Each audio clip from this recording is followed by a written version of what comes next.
से ना रुके हम, मर्जी से चले हम, बादल सा गरजे हम, सावन सा बरसे हम, सूरज सा चमके हम, स्कूल चले हम, स्कूल चले हम। Good morning students, welcome in NSQ of IT classes. आज हम ग्रीन स्किल्स के बारे में पढ़ेंगे।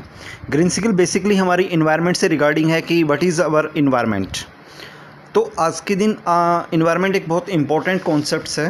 The environment around us effect all aspect of our life, मतलब हमारी पूरी जो लाइफ है उसको इफेक्ट करता है। And all our day to day activities also effect the environment, और हमारी जो डेली एक्टिविटीज़ हैं वो भी इन्वायरमेंट को क्या करती हैं, इफेक्ट करती हैं।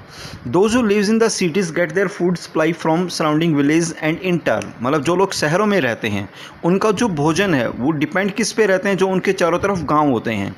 और डिपेंड ऑन द फॉरेस्ट, और जो गांव है वो किस पे डिपेंड है, बेसिकली फॉरेस्ट के ऊपर हैं, ग्रास लैंड्स के ऊपर हैं, रिवर्स हैं, सी सोर्सेज हैं, for resources such as water, fuel, food, fodder etceteras. मतलब जो बेसिकली जो चीज़ें हैं वो कहाँ से निकल के आ रही हैं, कि जैसे जो भी भोजन है वो हमारे पास इन नेचुरल रिसोर्सेज से निकल के आ रहा है। We use natural resources for food, हम नेचुरल रिसोर्सेज को एक एज ए फूड के रूप में यूज़ कर रहे हैं।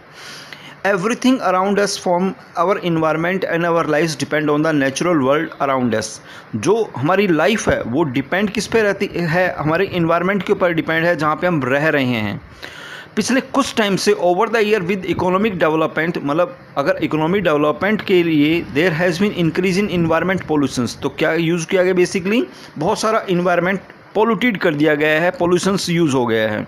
For example with the introduction of high input agriculture, जैसे एग्रीकल्चर में ज़्यादा से ज़्यादा अच्छी फसल लेने के लिए we can grow more food by using fertiliser. तो किसका यूज़ किया जा रहा है, बेसिकली फर्टिलाइज़र का यूज़ किया जा रहा है, पेस्टिसाइड्स का यूज़ हो रहा है, एंड हाइब्रिड क्रॉप्स का यूज़ किया जा रहा है। मतलब बहुत सारा फर्टिलाइज़र जैसे यूरिया है, खतरनाक जैसे बेसिकली जो चीज़ें यूज़ की जाती हैं, कीटनाशक हैं उनका, और जो हाइब्रिड बीज हैं उनका यूज़ किया जाता है। But it has laid off soil and environment degradation. लेकिन इससे होता क्या है कि जो ज़मीन की जो उपजाऊ शक्ति है वो लगातार क्या होती जा रही है, कम होती जा रही है। We need to plan the use of resources in the sustainable manner so that we can be our future, मतलब इस टाइप से यूज़ करना है उनको ताकि इन्वायरमेंट भी सेफ रहे और आपका प्रोडक्शन भी बेटर रहे, ताकि अगली जो जनरेशन है वो इन्जॉय कर सके उसके लिए। तो दैट इज़ रिगार्डिंग आज का जो टॉपिक है वो इसी से रिगार्डिंग है कि इन्वायरमेंट से रिगार्डिंग आप यूज़ कर रहे हैं बेसिकली। नाउ सस्टेनेबल डेवलपमेंट क्या है, are we planting more trees और we only destroying them for our uses. जैसे ये हमें सोचने का पॉइंट है कि क्या हम नए प्लांट लगा रहे हैं या खाली डिस्ट्रॉयड कर रहे हैं अपने यूज़ के लिए। We are saving the water resources और just polluted them with the garbage, मतलब हम वाटर जो रिसोर्सेज हैं उनको यूज़ कर रहे हैं एज ए पोल्यूशंस के रूप में, या उनका एक प्रॉपर यूज़ कर रहे हैं स्टोरेज के रूप में। We are using clean energy और we burning woods and petrol and adding to pollutions.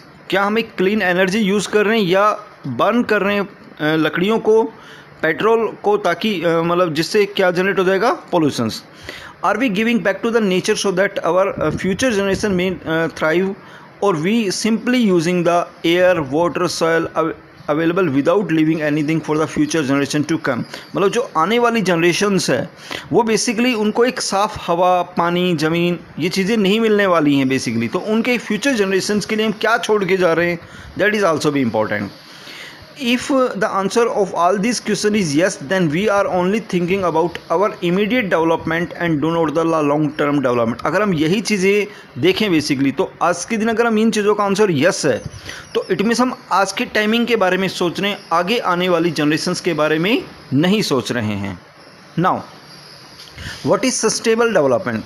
Sustainable development is the development that satisfy the needs of the present without compromising the capacity of future generation। मतलब आज की जो generation है या आज का जो टाइम है वो अपने आप को सेटिस्फाई कर रहा है, आगे आने वाली जनरेशन के बारे में नहीं सोच रहा है। Guaranteeing the balance between economic growth, care of the environment and social wellbeing. मतलब एक सोशल वेलबींग के लिए, अच्छे काम के लिए बेसिकली हमें इकोनॉमिक ग्रोथ को भी सोचना है और इन्वायरमेंट केयरिंग के बारे में भी सोचना है।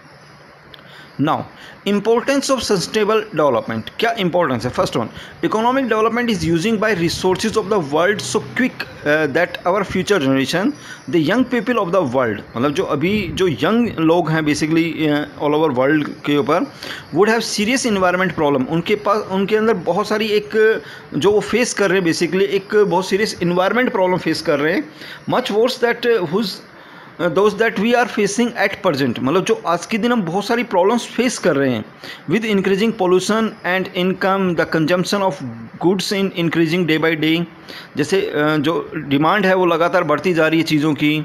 This has led to increasing the production. इससे क्या हो रहा है बेसिकली प्रोडक्शन बढ़ाया जा रहा है and utilising the natural resources, और ज़्यादा से ज़्यादा नेचुरल रिसोर्सेज का यूज़ किया जा रहा है which are required for producing goods. Society must thus change its development strategy of a new form where development will not destroy the environment. मतलब एक पूरी तरीके से चेंज की रिक्वायरमेंट है प्लानिंग को, ताकि जो प्रोडक्शन है उसके लिए बेसिकली इन्वायरमेंट को नष्ट ना किया जाए. This form of sustainable development can only be brought about if each individual practice is sustainable lifestyle. Since most of the natural resources are scarce, therefore careful utilisation of the resources is necessary. मतलब अगर हम अपने environment को safe रखना चाहते हैं, अच्छा रखना चाहते हैं, तो बेसिकली हमारी रिस्पॉन्सिबिलिटी है कि हम अपने नेचुरल रिसोर्सेज का देख के यूज़ करें. देख के यूज़ करने का मतलब जहाँ पे रिक्वायर्ड है वहाँ पे तो देखो यूज़ होगा, बट उसको अननेसेसरी यूज़ ना करें. Next one, problem related to the sustainable development. क्या क्या प्रॉब्लम है बेसिकली, जैसे फूड. अब एक्चुअल में हमें अगर लाइफ में ज़िंदा रहना है तो बेसिकली हमें क्या रिक्वायरमेंट आती है, फूड की रिक्वायरमेंट आती है. The amount of rich fertilise land needed to grow crop such as wheat, rice etcetera is becoming less as we are going up and more land for the other purpose. The amount of rich fertiliser, मतलब बहुत सारा एक fertiliser डाला जा रहा है, urea खाद डाला जा रहा है ताकि अच्छी फसल पैदा हो सके, जैसे कि व्हीट है, राइस है. तो इसके लिए basically soil nutrition are also getting depleted and lot of chemicals are supplying the soil due to the use of chemical fertiliser. इससे जो हमारी जो खेती है वो भी बेसिकली ख़राब हो रही है, और उसके लिए बेसिकली रीज़न क्या है कि जो केमिकल हम यूज़ कर रहे हैं वो केमिकल हमारी खेती को या हमारी ज़मीन को जो है वो ख़राब कर रहा है basically. Second one point of water. We use fresh water for rivers and ponds and drinking and cleaning, but we dump garbage into them. Means क्या है कि जैसे हम डिपेंड किस पे हैं, मतलब अगर हम जैसे कि देखें कि अगर हम पानी पीते हैं या तो किस पे डिपेंडेंसी, रिवर्स के ऊपर या जो तालाब हैं छोटे उनके ऊपर डिपेंड हैं. बट वहाँ पे भी बेसिकली कलेक्शन जो है बेसिकली गंदा पानी डाला जाता है, पॉन्ड्स को पोल्यूटेड किया जा रहा है basically. This way after several year we will have to no clean water for our use. तो कुछ टाइम के बाद हमें क्या होगा कि हमें ना साफ पानी मिल पाएगा. Third one is the problem is fuel. जैसे आज के दिन व्हीकल्स लगातार बढ़ते जा रहे हैं, तो इसके लिए बेसिकली जो फॉरेस्ट है उनको काटा जा रहा है. तो इससे हमारा पॉइंट क्या है कि जो चीज़ें हैं वो भी इन्वायरमेंट जो है पूरा एक इन्वायरमेंट जो पोल्यूटेड होता जा रहा है बहुत ज़्यादा. We are using a lot of wood from trees as fuel and constructions of home and furniture. बहुत सारे जैसे लकड़ियों को काटा जा रहा है, पेड़ों को काटा जा रहा है बेसिकली किसके लिए, फ्यूल के लिए, और दूसरा होम और फर्नीचर के लिए. As more and more trees are being cut, it is affecting the climate of the place. वो उस एरिया के क्लाइमेट को पूरी तरीके से क्या कर देगा, चेंज कर देगा. Extreme weather condition such as flood, extreme cold of heat are seen in the many places. बहुत सारी जगह जैसे देखा जा रहा है कि बाढ़ आ रही है या बहुत ज़्यादा गर्मी हो रही है, बहुत ज़्यादा ठंड हो रही है. ये completely that is the environment changes. An environment friendly way for the production of power is using solar energy or energy from the sun which is unlimited. मतलब इन्वायरमेंट के लिए बेसिकली हम किस पे डिपेंड होने चाहिए, हमें धीरे धीरे करके सोलर प्लांट्स के ऊपर जाना चाहिए. सोलर के पास जैसे जो सन है उसके पास एक अनलिमिटेड एनर्जी है, तो वहाँ से हम एनर्जी गेट कर सकते हैं और अपनी जो बेसिकली हमारी नीड्स हैं उसको कंप्लीट कर सकते हैं.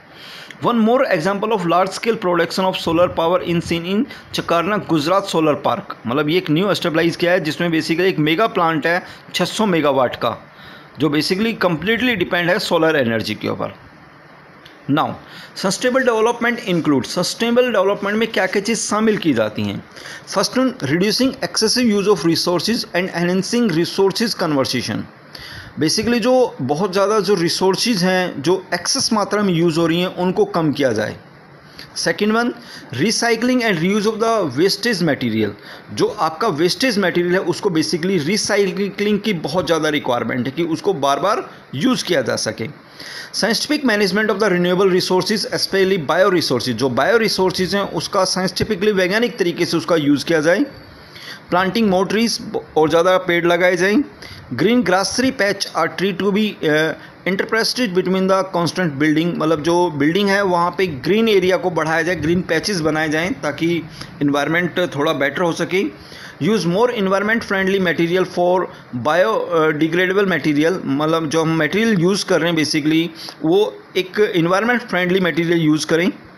Use of technology which are environment friendly and based on the effect and on effective use of efficient use of resources. मतलब इस टाइप की टेक्नोलॉजीज यूज़ की जाएं जो बेसिकली जो रिसोर्सेज हैं उसको अच्छे से मैनेज कर सकें, उसको अच्छे से यूज़ कर सकें। अब गोल क्या है बेसिकली, सस्टेनेबल डेवलपमेंट का गोल क्या है? The sustainable development goal SDGs are a universal call of action to end poverty. कि गरीबी को ख़त्म करना है, protect the plants and ensure that all people enjoy peace and prosperity. मतलब जो ये पक्का हमें यूज़ करना है कि जो लाइफ है, जो लोग हैं वो अच्छे से शांति से रह सकें, आनंद से जी सकें। The sustainable development goal were launched at the United Nations sustainable development meeting in New York in September 2015 में इसको लॉन्च किया गया था।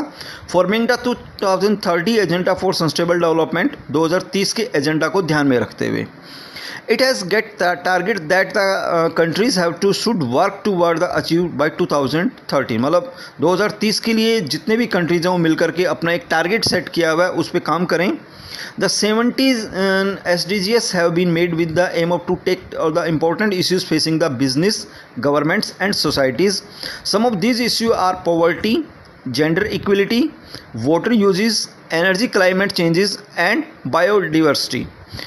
Countries are now making policies, the regulation that will promote sustainable system need to be all economic center। मतलब बहुत सारे जो देश हैं वो इस टाइप से एक पॉलिसीज बना रहे हैं जो किससे डिपेंड है, बेसिकली सस्टेनेबल डेवलपमेंट से रिगार्डिंग है।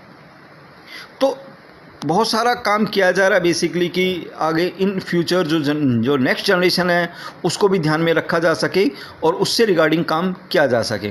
तो ये बेसिकली 17 गोल्स हैं जो डिपेंड किए गए हैं सस्टेनेबल डेवलपमेंट के अंडर में, जैसे कि no poverty, zero hunger, good health, quality education, gender equality, clean water and sanitations, affordable and clean energy, decent work and economic growth. तो ये सब पॉइंट हैं जिसको आप बेसिकली एक एक करके पढ़ें इनके बारे में। और आज के दिन टाइम में जो स्टूडेंट्स हैं उनको ये चीज़ें जानना बहुत ज़रूरी है कि इन्वायरमेंट को किस तरीके से बेटर बनाया जा सकता है। नाउ सस्टेनेबल डेवलपमेंट इनिशिएटिव क्या यूज़ किए गए हैं बेसिकली?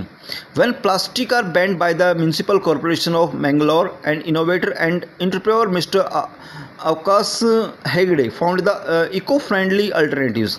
मतलब जैसे प्लास्टिक को बैन किया गया है, जो अब तो पूरे ऑल ओवर इंडिया लेवल पे ही हो गया है, लेकिन जैसे इसको यूज़ किया स्टार्ट किया गया था म्यूनिसिपल कॉर्पोरेशन मैंगलोर के अंदर। तो एक बिजनेसमैन है मिस्टर अविनाश हेगड़े, उन्होंने इको फ्रेंडली एक अल्टरनेट दिया था। He made a 100% biodegradable bag which can be dissolved in hot water and decompose in the natural environment। मतलब उन्होंने एक ऐसे बैग डिज़ाइन किए जो एक गर्म पानी में 100% डिजोल्व हो जाते हैं, नेस्ट हो जाते हैं। This is now being used in the many countries and going to the help of environment. ये बहुत सारे देशों में यूज़ किया जा रहा है और ये बहुत अच्छा एक आइडिया है इन्वायरमेंट के लिए। Another initiative idea was stop of the use of plastic spoons, forks etceteras. जो प्लास्टिक स्पून हैं, फॉक्स हैं, उनको बेसिकली बैन किया गया है। Narayana Peesapaty made of the edible cutlery made out of the grain. Those spoon can be eaten and can be are not eaten, they will be easily decompose in the soil in wrenching it। मतलब basically कुछ ऐसी चीज़ें बनाई गई हैं जो spoon वगैरह हैं उनको खाया जा सके। ऐसे प्लेट्स भी डिज़ाइन किए गए हैं जो इसको बेसिकली खाया जा सकता है, या वो बहुत ईजिली जो ज़मीन को नुकसान नहीं पहुंचाएंगे और डिकम्पोज हो जाते हैं बहुत जल्दी। ये एक वेबसाइट दी गई है www.ibef.org, इनोवेटिव फ्रॉम इंडिया। इसमें आप नए नए जो आइडियाज़ हैं, जो नए नए इनोवेटिव हैं उनको आप डाल सकते हैं। तो that is this one point कि सस्टेनेबल प्रोसेस क्या है now. Some practice such as organic farming, जैसे आज के दिन ऑर्गेनिक फार्मिंग पे बहुत ज़्यादा फोकस किया गया है। Very compositing and rain water harvesting are being used to help preserve the environment, मतलब जो पानी आता है, बारिश का जो पानी है उसको प्रॉपरली स्टोरेज किया जाए और ताकि जो इन्वायरमेंट है उसको बेसिकली हेल्प कर सकें। Organic farming is our farmer do not use chemical pesticide and fertiliser to increase their production. और ऑर्गेनिक जो फार्मर है वो केमिकल पेस्टिसाइडर या फर्टिलाइज़र उसको यूज़ नहीं कर रहे हैं। They use organic and natural fertiliser such as cow dung to help in the growing crop. वो एक नेचुरल रिसोर्सेज की तरफ जा रहे हैं, जैसे जो गाय का खाद है उसको बेसिकली यूज़ कर रहे हैं। This help in the better quality chemical free crop which can same time maintain the soil quality and the future use. इससे क्या होगा कि जो आज जो ज़मीन की क्वालिटी वो धीरे धीरे करके बेटर होना स्टार्ट होगी। टाइम लगेगा, इसमें करीब 5 से 6 साल का टाइम का प्रोसेस है जिसके बेसिस पे हम ज़मीन की क्वालिटी को बेटर कर सकते हैं। This is a true example of sustainable development where we are not only using the earth resources but also preserving it for the future generation. मतलब ये एक प्रॉपर एग्जाम्पल है जिसमें हम खाली अर्थ के मतलब प्रोडक्शन तो ले ही रहे हैं लेकिन उसको फ्यूचर जनरेशन के लिए भी तैयार कर रहे हैं ताकि आने वाली जो पीढ़ियां हैं वो बेसिकली बेटर लाइफ अपनी जी सकें। तो that is our chapter number first, that is green skill से रिगार्डिंग है। आज के टाइमिंग में स्टूडेंट्स को ग्रीन स्किल से रिगार्डिंग नॉलेज होना बहुत ज़रूरी है। तो प्लीज़ इनको केयरफुली यूज़ करें और आप अपने जो भी आसपास जो बंदे हैं, जैसे आपके घर में आपके फादर फार्मर हैं, तो उनको बताएं कि यूज़ द जो फर्टिलाइज़र अभी हम यूज़ कर रहे हैं उसकी बजाय उन फर्टिलाइज़र को यूज़ करें जो नेचुरल रिसोर्सेज के अंदर आते हैं। तो okay students, that is our chapter number first.